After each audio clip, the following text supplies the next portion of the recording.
Hello and welcome to Mr. E's Watch Reviews. Um, Today we're going to pick a watch out of Felo's collection here. Uh, Personally, I want to do the island watches. Uh, I don't know which one I want to do first. Um, I think I want to go with this one. Just because I really like the bracelet and everything that's on this and the colorway. I like the other one too, but the colorway on this one is really nice. It definitely has that island feel. Not that the yellow doesn't, but it's very tropical. But we'll come back to the roll later because I want y'all to tell me which one y'all want to see next out of that arrangement. Y'all have already seen the San Martin GMT. Oh, out of frame. All right, let's see. I forget the reference number on this one. I don't think they got it on the back here. I know when you go in their dive watch section, it's like one of the very first watches that pops up. Daggone, and I'm sorry, I'm just having such a brain fart on that because I literally just read it like 10 minutes ago and I can't remember what the damn model number is. I went back and looked at Felo's comment because when I did a San Martin watch, he gave me all the info on these watches that I needed, so I didn't have to go nowhere and look everywhere for it. But basically, Island Watch, from what I understand, is a micro brand company out of Long Island, New York. The guy's name is Mark. I've seen some of his videos and whatnot. I don't personally own any of his watches. No, this is not a paid for promotion or anything like that. This is just the first time I've actually ever got to see one of his watches in person. I was on their website and looking around, and there were definitely quite a few watches that I recognize that normally have a different dial and a slightly different configuration. But they do a lot of their own mods to like Seiko cases. This one, I really, really like this watch. The engraved case back is a nice touch. Although myself personally, I prefer smooth case back because I like to wear a watch tight. But this one, it definitely feels good on the wrist. That milled clasp, is nice and secure. This one's got the ceramic bezel? Yeah, it's got the ceramic insert. The bezel action is very, very nice.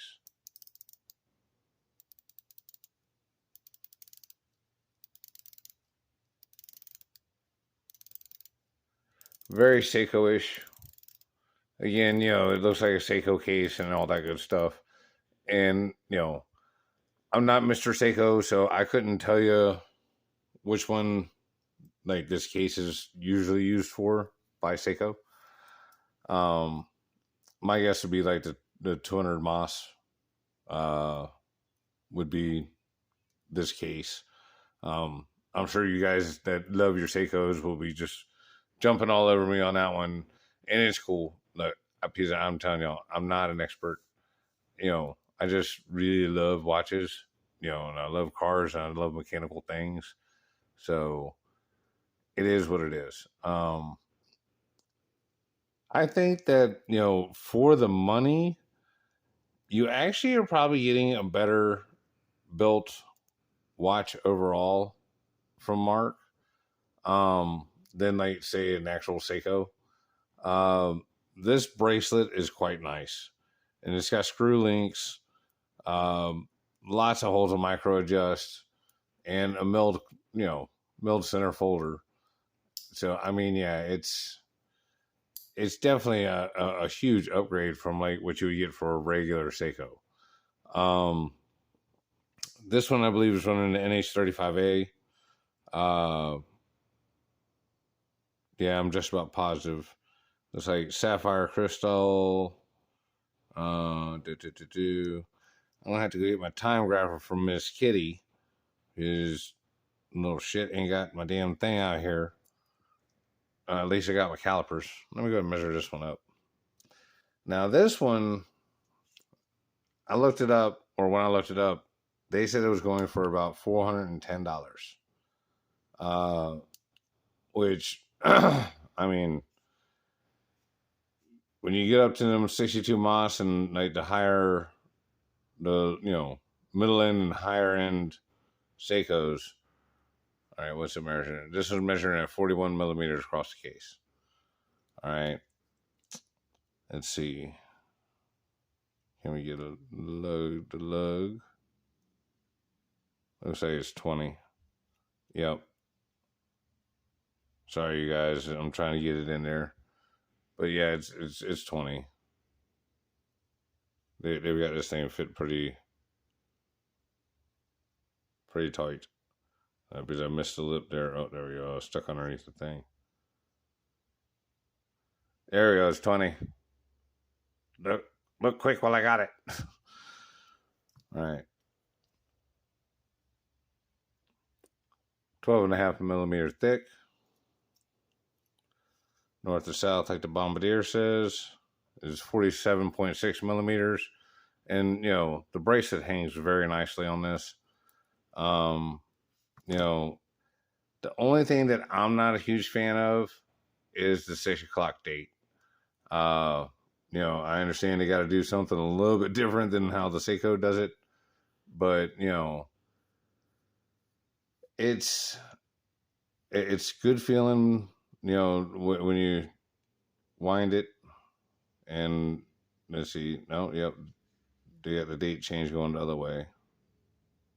It's usually on an NH35 is this way. But everything seems to work just very smooth, very nice. And I said, I'll go get the time grapher. And, the actual 62 Moss, like I said, I don't know right off the top of my head how much they're going for. But I would imagine it would be every bit as much as this. And, depending on, variations of the 62, or not the 62, the 20 Moss or whatever. I don't know. See, I don't know my fucking Seikos, y'all. I'm just saying random Seiko numbers right now. I'm tired. If y'all have seen any of the work I've been putting in on the truck, y'all will definitely get why I'm tired. So, I don't know. That thing definitely fits nice on the wrist. Like, it sits well. It's got a nice presence. It's got a decent weight to it. But it feels, even though it's top heavy, you can feel it, it feels balanced. I don't know if that makes sense. Mark found balance. You must find balance in life. Yeah. Let's see. I tell you what, let's try and do a loom shot. But yeah, it's very high quality. I'm very, very impressed with it. It's living up to the hype. Okay, so as usual, we're here hiding under the coffee table because it's still daylight outside. The loom is fantastic. It is very, very bright. Like, it's very nice. And even, with the diver, because it's that two-tone bezel, it kind of gives you that GMT feel with the, day and night part of the dial, type deal. Yeah, I'm definitely digging that. Damn, I kind of wish I had this thing in the loom show. I wish I had known John's going to shit a brick. Speaking of John, one of my very loyal subscribers, if anybody would like to become a member, then please click the little membership right next to the subscribe button and also subscribe. It helps support the channel, help me buy some more watches. And also, if you just want to be able to loan a watch in, it makes it a little bit easier to communicate. Like I said, this watch here is on loan from Felo, one of our more, like, I don't know, I'd say more, but probably our most dedicated viewer. short of Jody. And of course, can't forget Carl Vincent and Dean P. Both of them are right on it. There's also my buddy Stefan up in Canada. He's got 2 channels here on YouTube. P Street Garage and The House on Pleasant Street. Check them out. And of course, my buddy Duncan and Ed Carnage. Duncan is the Time Bombardier. You can check out his channel. He does a lot of stuff that, is available over in the UK a lot more readily than it is over here in the US. He's also a big G-Shock fan.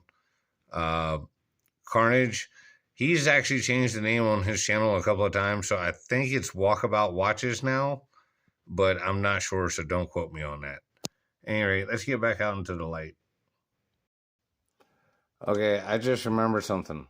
This is the Miota 9015. So yeah, it's not an NH35A in this watch. I'm sorry. I was reading up on both of them at the same time. I believe it's 49 for that lift angle. But yeah, this is a high beat movement in this watch. Another reason why it does actually, and like to their credit, it feels a lot smoother than most Miotas that I wind. Most of the Miotas that when I'm winding them, I can feel them or feel it.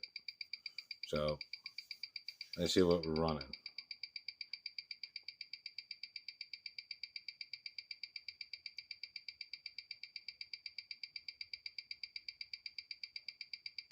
That's not bad at all. Looks like I didn't wind it up quite enough. But -4 is very respectable with no beat error. Let's go and wind it up just a little bit more.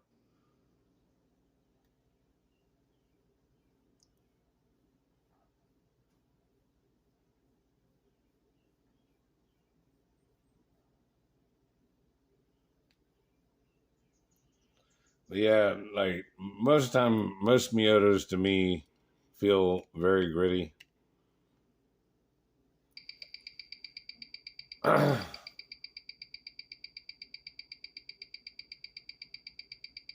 There we go. That's a little better. 267.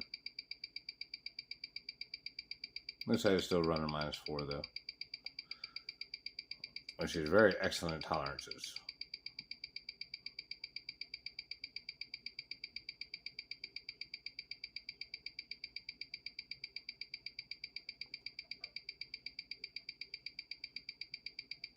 Yeah, -3, -4. Yeah, we can deal with that all day long.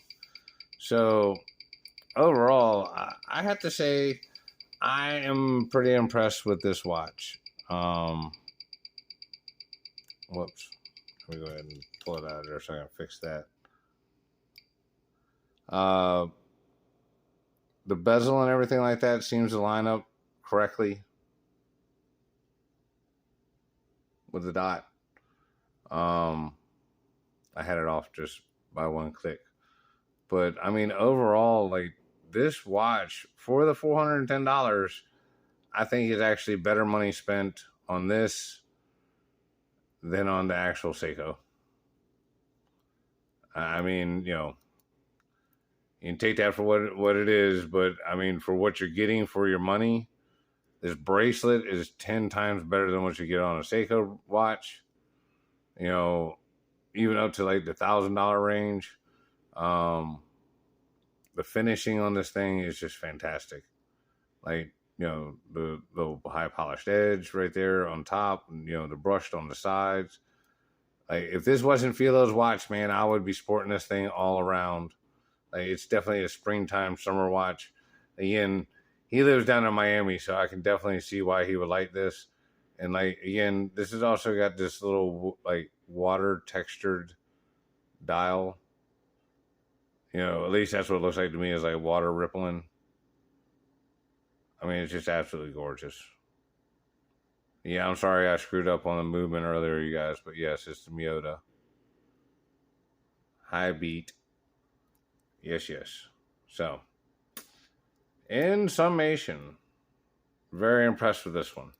Like, I thought they were going to be just, basically the Seiko leftover parts and junk.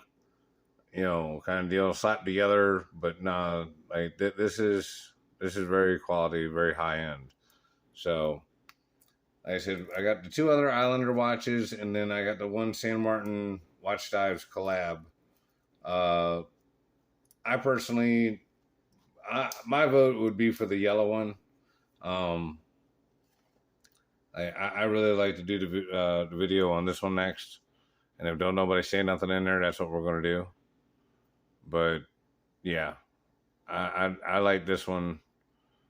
I want to see exactly how good it gives the SKX 007 a run for its money, and also that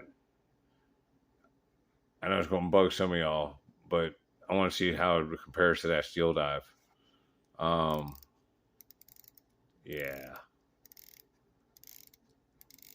yeah, we're gonna have to check them out. All right, let me know in the comments. All right, I'll talk to y'all later. Bye.